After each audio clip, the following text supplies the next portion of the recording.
Dakle, ponedjeljak. Vagon se lagano zanosio skrećući kroz predgrađe udesno, a kada se malo zatim izravnao istočno nebo pojavilo se slijeva. Potom je znatno usporio, njišući se prilikom prolaska kroz mrežu zapletenih kolosijeka, što je bio znak da prilazimo stanici. Gledao sam lijevo prema istoku kao i većina suputnika. Siluete stambenih zgrada počele su se pojavljivati minutama prije svitanja. Prvo su to bile kuće prizemnice odmah u predgrađu, razmaknute i dugačke ulice koje su zadirale u crne njive, poneki šiljak crkvenog zvonika ili visokog industrijskog dimnjaka, potom niže katnice, pa nebo deriza u urbanom središtu predgrađa. Istočni vidik naglo su zatvorile masivne siluete dvaju silosa koji su se samo pojavili uz kolosijek, a u čijim smo sjenama opet utonuli u potpuni mrak, da bi se pruga nastavila uza zidove tvorničkih postrojenja, golemih objekata u pozadini riječne luke, nad kojima su se uzdizali još čudesniji kranovi, a onda se vidik opet otvorio na ljeskajuću površinu velike rijeke. Kada sam se malo nagnuo daleko naprijed, vidio sam druge stambene zgrade iza kojih se nalazio i centar grada, ali 200-tinjak metara prije najbližeg nebodera vlak je naglo usporio i zaustavio se na glavnom kolodvoru. Još utonula u sjene stanična zgrada nepogrešivo je otkrivala staru austro-ugarsku gradnju, ali time se nisam dugo zaokupljao, jer netko je od suputnika predložio da odemo svi skupa u stanični bistro na doručak i jutarnju kavu. Bilo je tek blizu 5, a smjena nam je trebala početi u 6. Tako sam se okrenuo i zaputio za ostalima. Javili smo se na natječaj za radnika u tvornici automobilske gume i drugih gumenih proizvoda i nakon 15 dana pozvali su nas na probni rad, tako su to nazvali. Bilo nas je 20-ak, koliko sam mogao vidjeti toga jutra, 20-ak još pospanih, mamurnih i lagano promrzlih muškaraca i žena na 5. B kolosijeku lijevo, čekajući redovni rano jutarnji vlak za obližnji susjedni grad, 16 km prema istoku. Bilo je malo iza 4 ujutro, neki su pocupkivali na noćnoj svježini, neki su već pušili s rukama duboko nabodenim u džepove. Preko telefona malo tog smo saznali, samo da se u 6 ujutro moramo okupiti na ulazu u tvornicu i da li će nas poslovođa rasporediti i uvesti u posao.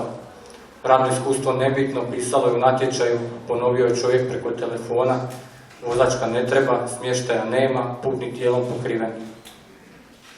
Ranije se nismo poznavali, ali čim sam iz pothodnika izišao na kolosijek i vidio skupinu ljudi, znao sam da idu gdje i ja. 20-ak ljudi na ovom kolodvoru rijetko se viđaju 3 popodne kada ljudi idu s posla, a u 4 ujutro da se i ne govori. Odmah sam se primakao nekolicini mlađih tipova, ne previše da bi bilo nametljivo, ali dovoljno da čujem šta pričaju. Jedan je bio iznenađen što tamo proizvode automobilske gume. Drugi se pitao kako je točno i strahovao od cijelog procesa, jer nikada tako nešto nije radio. Treći misle da automobilske gume najmanje proizvode, samo prema narudžbi, a više ostali proizvodi od gume. Možda samo obična bezoblična sirovina, rekao je jedan. Dok su se oni gubili u pretpostavkama, pogledavajući prema zapadu, odakle je trebao stići naš vlak, zapazio sam kako nailazi lokomotiva, potom i cijela kompozicija na jednoj od trasa s istoka. Minutu poslije svi su ga čuli i okrenuli se. Vlak, očito putnički, tek je neznatno usporio ulazeći u stanicu i postalo je jasno da neće ni stati. Prošao je 4. kolosijekom i tada smo shvatili da je riječ o organiziranom putničkom vlaku prepunom izbjeglica, koji su bez stajanja nastavljali dalje, prema zapadu, još uvijek potpuno utonulom u tamu. Derutni vagoni bili su valjda najstariji koji su se mogli pronaći na Balkanu, a kupeji su bili prepuni. Žene, djeca, mladići i starci natiskivali su se u prolazu i na prozorima i promatrali nas. Mi smo promatrali njih. Mahnuo sam rukom u znak pozdrava i zapanjio se kad je jedan iz vagona pokazao srednji prst uz očito uvredljivi komentar. Odnekud je doletila zgužvana kutija cigareta i plastična boca s malo soka na dnu. Osvrnuo sam se uokolo i shvatio da je nekoliko mladića s perona podignulo ruku s ispruženim prstom, što je očito isprovociralo nekolicinu putnika, a onaj nije odgovorio meni, nego ovima iza mene. Obuzeo me sram, kao da sam podižući ruku učinio nešto grozno. Bio sam nerazlučivi dio gomile, samo to, i tu nije bilo opravdanja.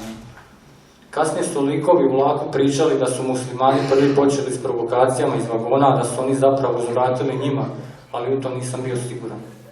Svi su se cerekali kao da je ostvarena nekakva velika pobjeda, ne znam kakva bitka. Mene jedino bilo sram, pa sam u vagonu za istok, što je po ovim našim prugama trajalo više od pola sata, nastavio još malo odspavati. Stanični bistro zapravo je bio bliži stambenim zgradama nego li samoj zgradi stanice, sasvim u suprotnom smjeru od tvornice u koju smo bili pozvani. Bio je to valjda najbliži lokal kolodvoru, pa se zato zvao Stanični, ali imao je onaj ranjo jutarnji jugoslavenski radnički štih, na kakve sam kao klinac bio navikao potucajući se s ocem, tada skladištarom u jednoj obližnjoj fabrici. Samo što je lokal sada bio impregniran balkanskim političkim i narodnim folklorom. Tu i tamo po zidovima visio je domoljubni vjerski kič, a nad šankom uramljeni portret ratnog zločinca. Kuhana jaja i hrenovke, rijetka crna kava, prezaslađena, čini se da je svima pasalo piti taj proljev. Kakvi su ljudi koji nalijevaju to u sebe? Vraćajući se nakon doručka istim putem, kada se već napola razdanilo, zapazili smo da su prozori kolodvorske zgrade još uvijek zatamljeni. Sasvim izbliza vrh kolodvorske zgrade bio je nepravilno nazobljen kao i vrh dimnjaka koji je stršao malo iznad. Ono što mi se u potpunom mraku činilo kao silueta krova, bile su zapravo krošnje stabala koja su rasla u prostorijama, a prozori su bili samo rupe u oronulim zidovima s drvenim dronjcima umjesto prozorskih krila. U tišini smo zaobišli urušenu staničnu zgradu i prešli još pustu četverotračnu prometnicu i nastavili lagano nizbrdo prema pravokutnom pročelju velike tvornice na kojoj su se tu i tamo palila žučkasta i plavkasta svjetla. Bližilo se 6. Ovdje ćemo stati malo pričekati, rekao jedan mali debeljuškasti tip.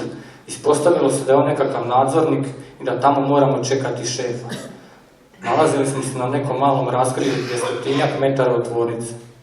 U skupini su se pronijeli glasovi da smo telefonski pričali zapravo s ovim tipom koji je cijelo vrijeme među nama, a da će nas gazda dočekati kamiončićem, kombijem ili naprosto samo da nas pozdravi i poželi nam dobrodošlicu. Nakon 10 minuta pojavili su se farovi auta. Po svoj prilici samo je dobrodošlica u pitanju. Iz BMW-a izašao visoki prosjed i brkati tip u kasnim 50-ima. Odmah sam ga prepoznao. Bio je to Milan, poznati seoski kauboj, kojega su svi zvali ratnik, umirovljeni, a ratno sposobni invalid i lokalni politički konvertit. Uglavnom je pretrčavao među pravaškim ograncima, kao takvog sam ga znao i to mi je bilo dovoljno, obuzela me sumnja. Viđao sam ga ranim jutrima u birtiji, ulazio urlajući pozdrav, pritom odmjeravajući sve prisutne. Onda bi s novinama pod rukom, iako ih neće čitati, sjedao za stol s već okupljenom ekipom odreda umirovljenih branitelja na poljoprivrednim poticajima. Iz svega glasa bi komentirali dnevnu politiku, vremenske prilike i davno prošle ratove, dobacujući se sa stola na stol žovijalne dosjetke o Srbima i ostalim komunistima. U posljednje vrijeme na sav glas se agitirao za Trumpa, kao da se to njega izravno tiče. Kao da mu meksički migranti i narkokarteli gaze njivama i kao da netko tu ima pravo glasa u SAD-u. Koliko sam ja znao, taj je osvojio tek nekoliko okolnih sela, a inozemstvo nije stupio nogom kao ni na mjesec. Ako se kod nas zakonski zabrani abortus, tvrdio je, Trumpova Amerika će ulagati milijarde u naše gospodarstvo i vojsku. Eto, već smo džaba dobili najmodernije helikoptere, a šuška se i o ratnim brodovima. Informacija o odozgoru. I sve to zahvaljujući lobiranju njegove političke opcije. Ali jutrima su im uglavnom Srbi izjedali utrobu. Što on radi ovdje u Svitanje, na ovoj ledini, na križanju usred pustopoljine, nedaleko rušene stanice i obnovljene tvornice? Okrenuo sam se prema istoku, tamo gdje je bilo najsvjetlije i u daljini ugledao lučnu dizalicu, po pola prelomljenu i obješenu. Tvorila je nešto nalik brojki 7, dok je druga još uspravna mogla biti jedinica. 17. Ratnik je još zbijao šale s nadzornikom i radnicima, a onda je sjeo u auto i krenuo cestom suprotnom od tvornice. Ispostavilo se da moramo pješačiti za njim, ali nedaleko, rekao je nadzornik, svega 100 metara. Nitko nije imao pojma što se događa i kamo nas vodi. Možda na strijeljanje netko se našalio. Htio sam se okrenuti i otići, ali znatiželja i neki trunak nade vodili su me naprijed. Hodali smo ipak dobrih 15 minuta cestom koja je postajala sve prašnjavija, bila je to bijela, od žbuke sitna prašina koja se očito taložila godinama, sa zidova koje smo viđali lijevo i desno u korovu i šipražu. Vidjelo se da su tu nekada bile nekakve prostorije i hale, neke jako velike, pa čak i polupodrumske, a da su od njih ostali samo zatrpani temelji i podovi i ostaci zidova 1 metar visine. Putem su mi se pridružili Alen i Mario, 2 mlađa lika koji su se očito znali od prije. Pričali su o guzici neke Nikoline, pa malo o koeficijentima za ligu prvaka, pa o poslu koji nas čeka i plaće. Potom o guzovima i sisama neke Mirjane ili Marijane. Neprekidno su pljuckali uokolo. Bio je već potpuni dan kad smo gledali 2 visoka betonska stupa sa svake strane ceste. Lijev je bio niži, a na vrhu svakog se rascvjetavala hrđava armatura, kao nekakva morbidna nadrealna biljka. To je bila kapija tvornice. Nema ti ovdje nikakve tvornice gume, šapnuo mi Alen. Znam ja, pitaj mene, rekao je. Nije bilo potrebe da ga pitam, sam je pričao. Tu ti je samo jebodrom, neosvjetljene ceste i puteljci za noćne izlete autom, rekao je. Nema ti tu ničega, ponovio ono što je bilo očito, samo jebena pustoš i ruine. Jebeno smo prevareni, rekao je Mario. Među radnicima začuo se žamor i negodovanje, tu i tamo čula su se pitanja i psovke. Radnik izišao iz auta i nešto pričao s nadzornikom i nekolicinom radnika, pogledavajući prema nama. 5 ili 6 već ih krenulo cestom nazad prema križanju. To su jebeni temelji, jebene jugoslavenske tvornice gume, jebeno sravnjene u ratu, ponavljao je Alen dok smo išli cestom prema križanju. Ispostavilo se da je ratnik navodno kupio prostor negdašnje tvornice i kanio ga očistiti od šuta. Dočekalo nas je 20 lopata, krampova, sjekira, 1 motorna pila i nekoliko kamionskih i traktorskih prikolica u koje sav taj otpad trebalo bacati. Iz svega toga smo trebali izdvajati cijele cigle i komade željeza, vjerojatno i rezati stabla za ogrjev. To je bio taj posao u tvornici gume. Bili smo nasamareni, dakako, ali Brko se mogao lako braniti. U natječaju je pisalo na tvornici gume, a ne u tvornici. To su te jezične finese koje u lokalnom govoru čine razliku između istine i alternativne istine. Posao u tvornici guma smo naprosto umislili, rekao sam, pričinio nam se. Pogledali smo iz čuđenja. 10 očajnika ostalo ipak raditi, jer posao je posao, govorili su. Čudilo me da je uopće objavio natječaj za ovo, pomislio sam. Da lakše nađeš šljakere, rekao je netko, a sad će vjerojatno poništiti i plaćati im na ruke. Ili sam mislio na glas ili trabunjao sam sa sobom. Kako netko smije to raditi, zaustio sam, pa zastao, bilo je jasno, tko će od nas sirotinje podignuti neku tužbu. Na križanju smo shvatili da je velika tvornica naprijed zapravo bočni zid trgovačkog centra. Sva svjetla su bila upaljena, dostavni kamioni su dolazili pred skladišni prostor iza, uskoro će prvi kupci. Krenuo sam prema Željezničkoj, a Mario i Alen u centar grada na prosvjed za izbjeglice, rekli su. Pozvali su i mene, bit će kobasice i vina, rekli su, bit će svega, rekao je Alen.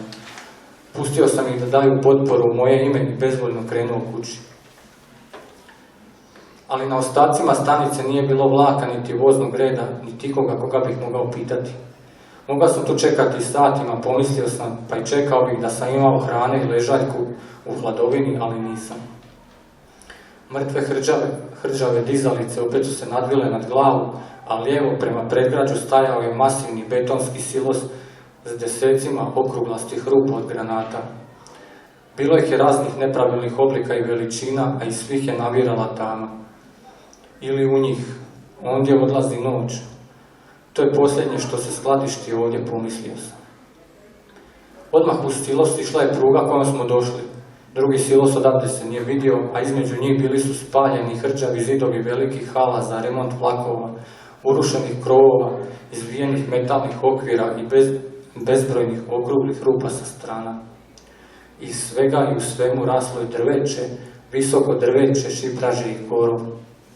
Biljke, posvuda biljke, visoko i nisko zelenilo, zgusnuto do neprozirnosti, neprepoznatljivosti. dilovijalno bujanje, paprat i oči u zapletenom šiblju.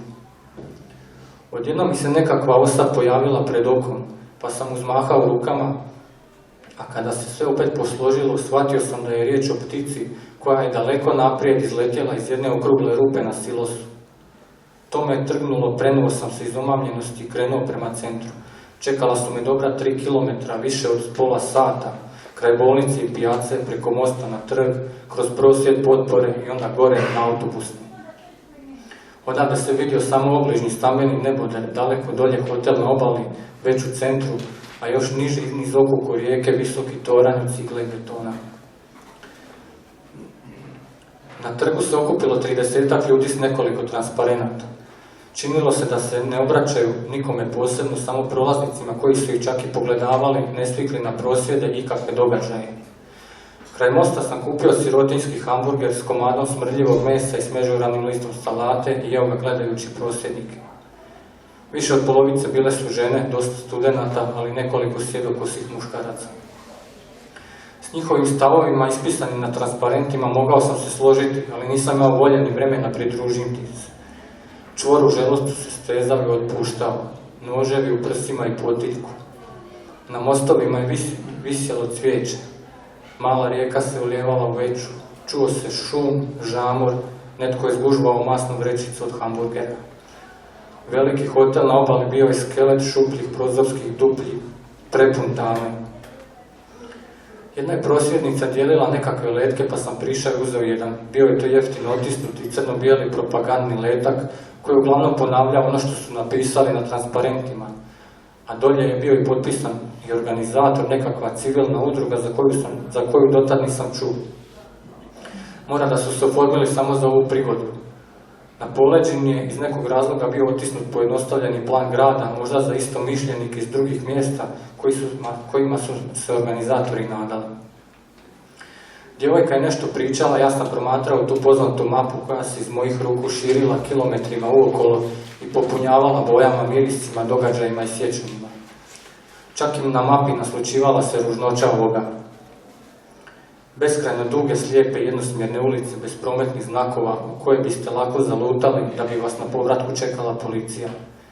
Vijugave, krivudave, brežuljkaste ulice koje su se nedavno završavale pred odsječenim brežuljcima poduprtim potpornim betonskim zidovima. Rotori na ravnim cestama, suludi prijelazi među gradskim naseljima kao među selima, prečaci za nikamo i podvožnjaci ispod ničega. Maleni skriveni trgovi, nalik na unutarnja dvorišta bez zgrade uokolo, prizemnice bez fasada, tjeskobni zloslutni rudimenti krajiškoga baroka u centru i kaotični spletovi socijalističke industrijske gradnje posuda uokolo. Ta ružnoća jednom morala izaći iz ljudi, mislio sam, ispoljiti se nekako. Sve to što se desetljećima taložilo, naprosto se jednom izlilo. Ljudi su pokazali stanje svoje nutrine, samo to mislio sam. Neviđeno ružan, rekao sam, ili sam htio reći djevojci koja je još uvijek nešto pričala, a onda se ton isključio. Preko njenog ramena iz sporedne ulice utrčavala je gomila ljudi, mahom mlađih muškaraca, činilo se. Moglo ih je biti 10-ak. Kako su se približavali, postajalo je jasno da su naoružani palicama, drvenim letvama i lancima. I postajalo je jasno da trče prema nama, što je u skupinu trenutno unijelo pomutnju. U posljednjim sekundama prije sudara vidio sam nekoliko policajaca pred zgradom poglavarstva i banke. Nabili su se pred vrata, a jedan je govorio u Motorolu. A onda se i slika usporila. Vrlo polako prilazio mi je Alen, jedan po jedan korak, stisnutih šaka i s licem iskrivljenim u neartikuliranom, zaustavljenom, vječnom urliku. Imao sam dovoljno vremena da mu vidim i zube, da pomislim na zgradu željezničke stanice i silos u pozadini, a potom sam vidio i vlastitu šaku kako mu ulazi posred lica, bez tona, bez mirisa, usporeno. Koža na obrazima mu je zadrhtala vrlo polako, vrlo pravilno, kao na fotografijama padobranaca, valovi na lubanji.